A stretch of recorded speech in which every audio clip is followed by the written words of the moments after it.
Hello મિત્રો, કેમ છો? અમારી ચેનલ કિશન ક્રિએશનમાં આપનું ફરીથી હાર્દિક સ્વાગત છે.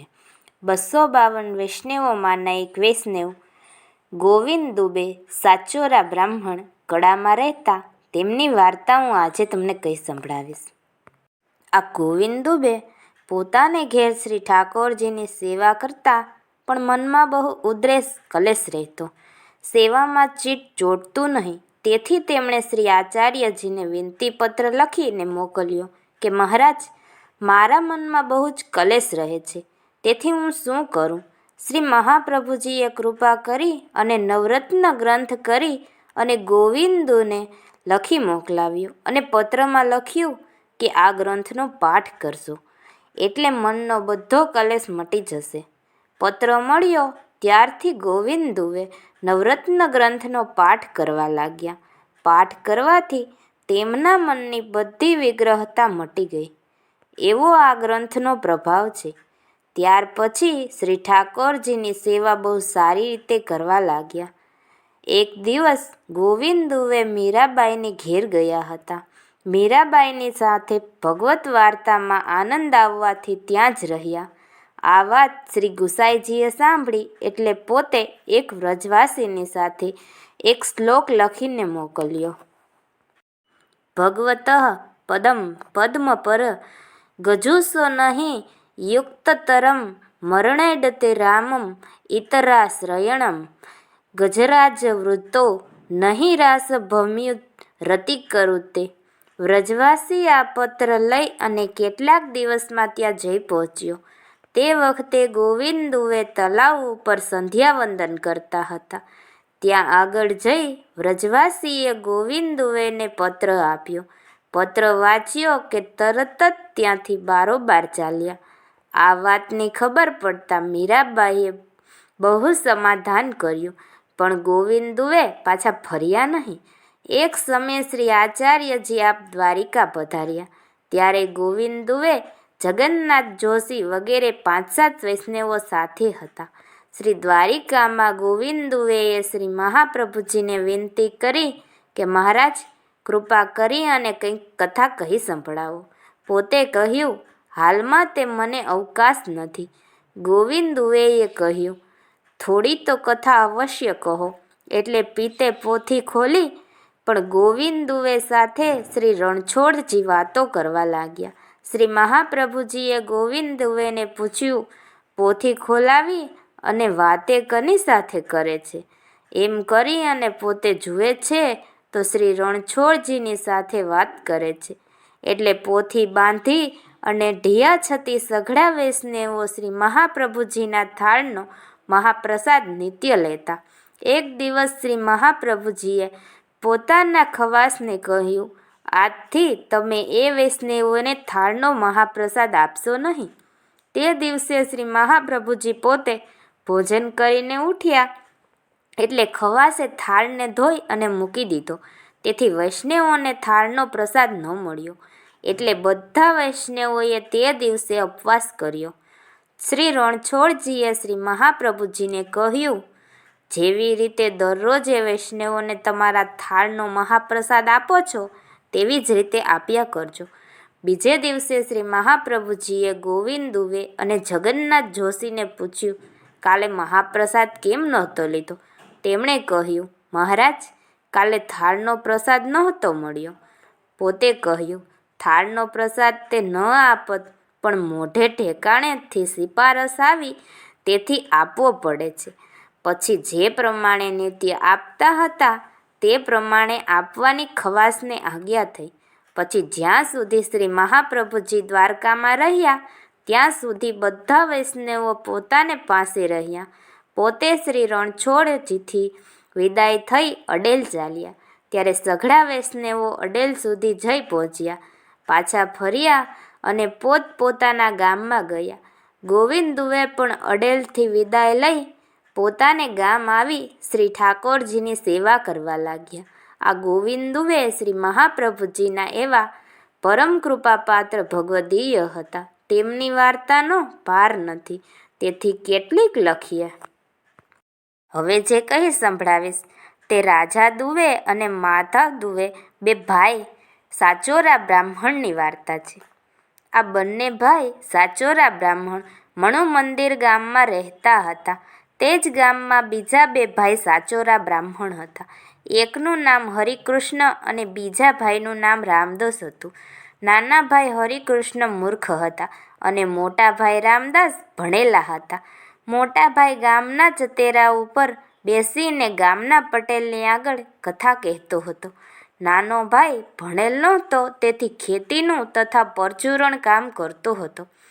એક વખત મોટો ભાઈ પરગમ કથા કહેવા માટે ગયો હતો, તેથી તે દિવસથી ત્યાં કથા બંધ રહી હતી. એક દિવસ વરસાદ ઘણો વરસ્યો, તેથી નાનો ભાઈ ખેતરમાંથી ઘેર આવ્યો. ભાભીએ કહ્યું, રોટલી જમી લ્યો. દિયરે કહ્યું, મને તો ઠંડી લાગે છે, તેથી ઊની કરીને પીરસો તો જમવાનું ઠીક પડે. ભાભીએ કહ્યું, ઠંડી ખાવી હોય તો ખાઓ, નહીં તો હું તો ઉપર જઈ અને સૂઈ રહું છું. તમે કંઈ ચોતરા ઉપર બેસીને પટેલની આગળ કથા કહેવાના નહોતા કે હું તમને ઊનું કરીને ધરું?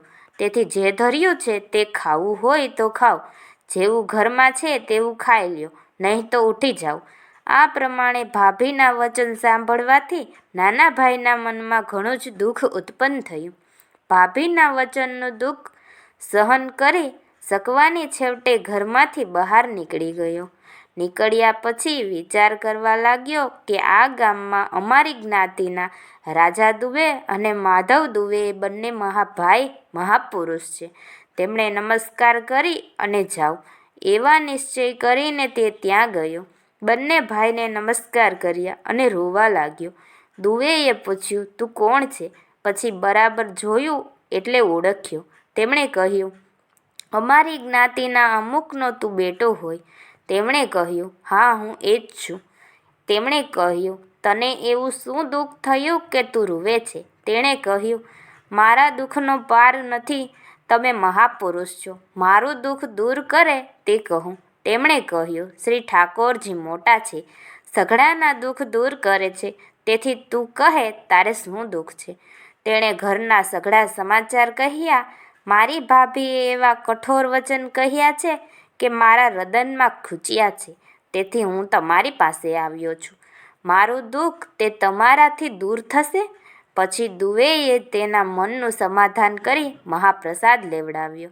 રાત્રિએ તે ત્યાં જ સૂઈ રહ્યા. પ્રાતઃકાલ થયું એટલે દુવેજીએ સ્નાન સંધ્યા કરી આવવાનું તેને કહ્યું. જે વખત તે સ્નાન સંધ્યા કરવા ગયો તે વખતે રાજા દુર્વેને માધવ દુવેએ કહ્યું, હવે શું કરીશ? રાજા દુવેએ કહ્યું, તમે જાણો, તમે આશ્વાસન આપ્યું છે, માટે કશું નહીં કરે તે કેવી રીતે છટે? માધવ દુવેએ કહ્યું, એ તે તમારે શરણે આવ્યો છે. તમે શ્રી આચાર્યજીના સેવક છો, તેનું કાર્ય કરવું તો જોઈએ. નિત્ય નિયમ કરીને તે આવ્યો એટલે તેને ક્ષાર કરવાનું કહ્યું. પછી સ્નાન કરાવી શ્રી ઠાકોરજીના મંદિર આગળ બેસાડ્યો. માધવ દુવેએ રાજા દુવેને વિનંતી કરી, એને હવે જે કંઈ કહેવાનું હોય તે કહો. રાજા દુવેએ કહ્યું, હવે તે તમારું કામ છે, મારું કામ નથી, તેથી તમે કહો.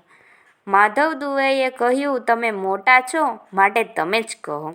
પછી રાજા દુવેની આજ્ઞાથી માધવ દુવેએ તેને અષ્ટાક્ષર મંત્ર કાનમાં કહ્યો.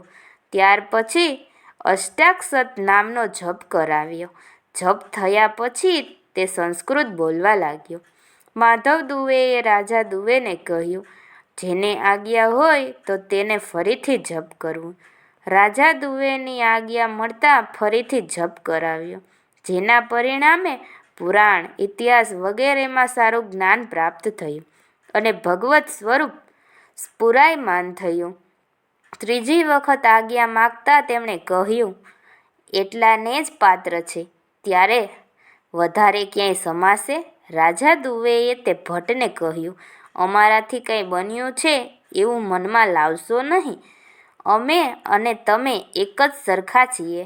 જે કંઈ બન્યું છે તે શ્રી મહાપ્રભુજીની કૃપાથી જ બન્યું છે. પછી ત્યાં જ પ્રસાદ લીધો. સાંજ પડી એટલે બંને ભાઈની આજ્ઞા માગી ગામના પટેલના ચોતરા ઉપર જઈ બેઠા અને કથા કહેવા લાગ્યા. પહેલાં તો તેનો મોટો ભાઈ કથા કહેતો હતો તે પરગામ ગયો છે એમ જાણી અને કોઈ કથા સાંભળવા આવ્યું નહીં. તે દિવસે તે પટેલને નેકર ચેતરાવ આગળ જતો હતો. તેમણે ભટ્ટને કથા કહેતા દેખ્યા, તેથી પટેલને જઈને કહ્યું, આજે કથા સાંભળવા કેમ ગયા નથી? ભપજી તો ત્યાં આગળ આજે કથા કહે છે. પટેલે આવીને જોયું તો ભટ્ટજી કથા કહે છે. પટેલ કથા સાંભળીને બહુ પ્રસન્ન થયા અને કહેવા લાગ્યા કે ભટ્ટજી, તમે આટલા દિવસથી કથા કેમ કહેતા નથી? ભટ્ટજીએ કહ્યું, મારા મોટા ભાઈ કથા કહેતા હતા તેથી હું આવતો ન હતો. હાલમાં તે પરગામ ગયા છે તેથી આવ્યો છું. પછી તે ભટ્ટ ભગવત અનુગ્રહથી બહુ જ સારી રીતે કથા કહેવા લાગ્યા. સઘળા શ્રોતાઓ ઘણા જ પ્રસન્ન થયા અને કહેવા લાગ્યા કે આવા કથાકાર બ્રાહ્મણ આપણને મળ્યા તેથી આપણું ભાગ્ય છે. સઘળાઓએ ભટ્ટને પૂજા કરી યોગ્ય દક્ષિણા આપી ને કહ્યું, હવેથી તમે જ નિત્ય કથા કહેવાજો. પછી તે બ્રાહ્મણે રાજા દુવે અને માધવ દુવેની પાસે આવી વિનંતી કરી, મહારાજ, આપની કૃપાથી કથા કહી તેમાંથી આ જે કંઈ મળ્યું છે તે આપ લ્યો. આપ મારા ગુરુ છો અને આ દ્રવ્ય આપનું જ છે. રાજા દુવે અને માધવ દુવેએ કહ્યું, અમારા અને તમારા ગુરુ શ્રી મહાપ્રભુજી છે, તેથી આ દ્રવ્ય એમનું જ છે, અમારું કંઈ નથી. માટે શ્રી મહાપ્રભુજીને અડેલ પહોંચતું કરાવો. તેથી બ્રાહ્મણે જગન્નાથ જોશી અને રામદાસ સાચોરા શ્રી મહાપ્રભુજીના દર્શન કરવા અડેલ જતા હતા. તેમની સાથે તે દ્રવ્ય પહોંચાડ્યું. ત્યાર પછી નાના ભટ્ટે રાજા દુવે અને માધવ દુવેને કહ્યું, આપ આજ્ઞા આપો તો મારા પિતાની વૃત્તિ ગયેલી છે તે પાછી લાવું. દુવેએ કહ્યું, હવે સંદેહ કરવાનું છોડી પ્રેરક નથી. તમારું કામ સિદ્ધ થશે, તેથી ગુરુની આજ્ઞા લઈ તે ગામ ચાલ્યા. ગામમાં જઈ રાજાને મળી આશીર્વાદ આપ્યો. રાજા ભટ્ટને જોઈ ઘણા જ પ્રસન્ન થયા અને કહ્યું કે અમારું આજે મહદ ભાગ્ય છે કે તમે અમારે ત્યાં પધાર્યા. રજપૂત રાજાએ મુકામ કરવા સ્થળ બતાવ્યું. ત્યાં ભટ્ટે મુકામ કર્યા. પછી રસોઈની સામગ્રી ચાલતી કરી. બધા ભટ્ટની પાસે આવી અને બેઠા. ભટ્ટે એક લેંકનું વ્યાખ્યાન કર્યું તે સાંભળી ઘણા જ પ્રસન્ન થયા અને કહ્યું, તમે અહીંયા કૃપા કરી 5 રાત્રિ રહો. તમારી વિદાયગીરી અમારાથી સારી રીતે થાય એટલે તમે જજો. એ પ્રમાણે કહીને સઘળા શ્રોતાઓ પોતપોતાને ઘેર ગયા. બીજે દિવસે સઘળાએ મળી અને વિચાર કરવા લાગ્યા, ભટ્ટજીને વિદાય ક્યારે કરશું? બ્રાહ્મણ તો બહુ યોગ્ય છે અને ઘણા દિવસો આવ્યા છે. તેમાંથી એક વૃદ્ધ માણસે કહ્યું, તેને 100 મણ અનાજ અને 100 મુદ્રા આપો.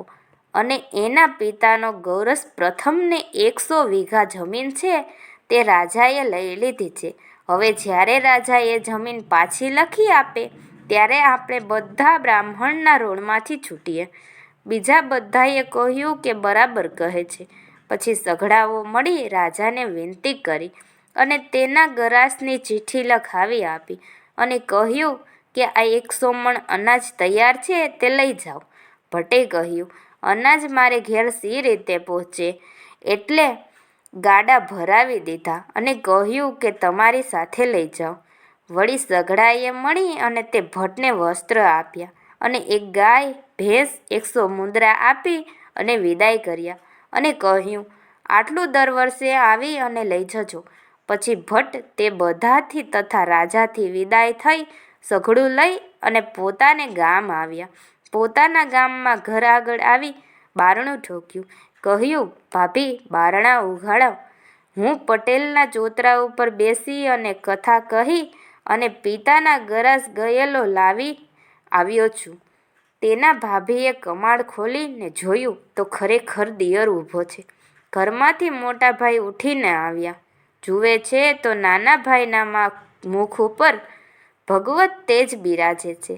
મોટા ભાઈ મનમાં સંકોચાય કે એ મનમાં ખોટું લાવશે.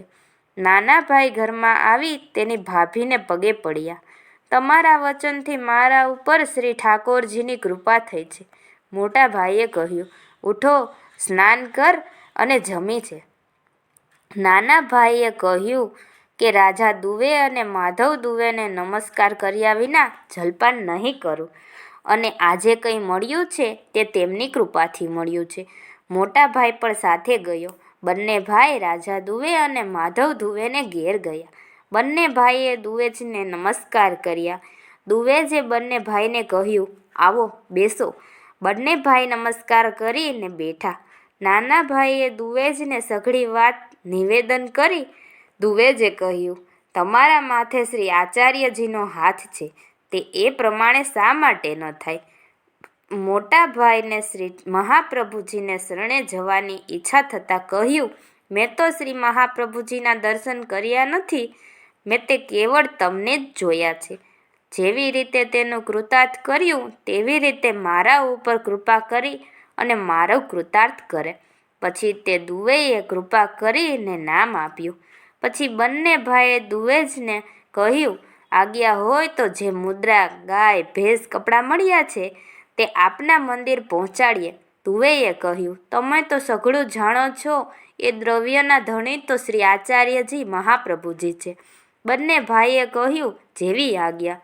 દૂધજીએ કહ્યું, અન્ન વેચી દઈએ ને કિંમત કરે તે પ્રમાણે અન્ન વેચી દઈએ ને કિંમત કરી. ત્યાર પછી થોડા દિવસમાં શ્રી મહાપ્રભુજી દ્વારિકા પધારતા હતા. સિદ્ધપુરમાં રાણા વ્યાસને ઘેર ઉતર્યા હતા.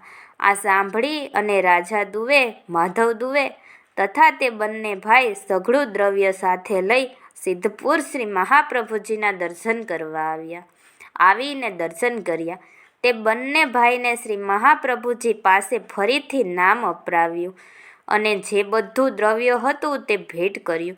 પછી 2 દિવસ રહી અને શ્રી મહાપ્રભુજી દ્વારકા પધાર્યા. રાજા દવે, માધવ દુવે અને તે 2 બ્રાહ્મણ ભાઈ શ્રી મહાપ્રભુજીથી વિદાય થઈ પોતાને ઘેર આવ્યા. તે 2 બ્રાહ્મણ ભાઈ દુવેજીના સંગથી સારા વૈષ્ણવ થયા. તે રાજા દુવે, માધવ દુવે શ્રી મહાપ્રભુજીના સેવક એવા કૃપાપાત્ર ભગવદીય હતા, જેમણે જપ કરવાથી બ્રાહ્મણને સઘળી વિદ્યાની સ્ફૂર્તિ થઈ. તેથી એમની વાર્તા અનિર્વચનીય છે, તે કેટલીક લખીએ. હવે જે કંઈ સંભળાવીશ તે ઉત્તમ શ્લોકદાસ સાચોરા બ્રાહ્મણની વાર્તા છે. ઉત્તમ શ્લોકદાસ શ્રી મહાપ્રભુજીની સાથે સઘળા વૈષ્ણવોના સેવકની રસોઈ કરી. ઘણો જ પ્રેમ ભાવથી પ્રીતિપૂર્વક સઘળાને પરોસતા અને બધા સેવકોની સાથે ઘણું જ હેત રાખતા. તેથી સઘળા સેવક ઉત્તમ શ્લોકદાસને મહતારી કહી અને બોલાવતા હતા. શ્રી ગુસાઈજી પણ તેમના ઉપર સદા પ્રસન્ન રહેતા. આ ઉત્તમ શ્લોકદાસ શ્રી મહાપ્રભુજીના સેવક પરમ કૃપાપાત્ર ભગવદીય હતા. તેથી તેમની વાર્તા કેટલીક લખીએ. હવે જે કંઈ સંભળાવીશ તે ઈશ્વર દુવે સાચોરા બ્રાહ્મણની વાર્તા છે. ઈશ્વર દુવે શ્રી ગોવર્ધનનાથજીના સેવક રસોઈ કરતા. પોતાની પાસે દ્રવ્યનું ઘી મંગાવી સઘળાઓને નેકથી વધારે ઘી પરોસતા. તેથી એમને પણ સઘળા સેવકો મહતારી કહીને બોલાવતા. આ વાત શ્રી ગુસાઈજીએ સાંભળી. એણે ઘણા પ્રસન્ન થયા. પોતે ઈશ્વર દુવેને પૂછ્યું કે તમારી પાસેના દ્રવ્યોનું ઘી મંગાવી એમને શા માટે પરસે છે? એમને નેક તો મળે જ છે. ઈશ્વર દુવેએ કહ્યું, મહારાજ, અમને સેવામાં બહુ જ શ્રમ થાય છે. એ સાંભળી શ્રી ગુસાઈજી ઘણા જ પ્રસન્ન થાય. એમની સઘળા સેવકો ઉપર આવી વાત્સલ્યતા છે. પોતે ઈશ્વર દુવેને કહ્યું, ભાગ, હું તારા ઉપર પ્રસન્ન છું. તેણે પ્રસન્ન થઈ વિનંતી કરી, મારું મન આપ ઉપર કોઈ પણ વખતે અપ્રસન્ન થાય. શ્રી ગુસાઈજીએ કહ્યું, તથાસ્તુ. પાસેના સઘળા વૈષ્ણવોએ કહ્યું, તેમણે એ શું માગ્યું? શ્રી ગુસાઈજી સાંભળી રહ્યા. તેમાંથી હરિદાસ નામના વૈષ્ણવે વિનંતી કરી, મહારાજ, અમારા મનમાં એક સંદેહ રહ્યો છે કે ઈશ્વર દુવેએ આ શું માગ્યું? શ્રી ગુસાઈજીએ કહ્યું, એ સંદેહ ઈશ્વર દુવે મટાડશે, માટે તેમને પૂછો. સઘળા વૈષ્ણવો મળી અને તે વાત ઈશ્વર દુવેને પૂછી. કે તમે શ્રી ગુસાઈજી પાસે એમાં શું માગ્યું? તેમણે કહ્યું, કદાચિત કોઈ અપરાધથી શ્રી ગુસાઈજીનું મન અપ્રસન્ન થાય ત્યારે મારું મન બુદ્ધિ બગડે. તેથી મેં એ માગ્યું કે મારું મન સદા ઉત્તમ શ્લોકદાસની દેહ છૂટ્યા પછી શ્રી ગુસાઈજીએ ઈશ્વર દુબેનું નામ હતમ ઓળદાસ રાખ્યું હતું. નિરંતર આપના ચરણારવિંદમાં પ્રસન્ન રહે અને તે એમના આપવાથી જ રહે. આ આશય હેતુ સાંભળી અને સઘળા વૈષ્ણવો પ્રસન્ન થયા અને કહ્યું, સેવકને તે એવું જ જોઈએ. પછી શ્રી ગુસાઈજીએ પ્રસન્ન થઈ ઈશ્વર દુવેને શ્રી અંગેની સેવા આપી. પછી તે મુખિયા ભીતરિયા થયા. ઈશ્વર દુવે શ્રી મહાપ્રભુજીના સેવક પરમ કૃપાપાત્ર ભગવદીય હતા. તેમની વાર્તાનો પાર નથી, કેટલીક લખીએ. અલગ અલગ વૈષ્ણવોની અલગ અલગ વાર્તાઓ સાંભળવા માટે અમારા ચેનલમાં જોડાયેલા રહો. અમારા ચેનલમાં છેલ્લે સુધી જોડાવા બદલ આપનો ખૂબ ખૂબ આભાર.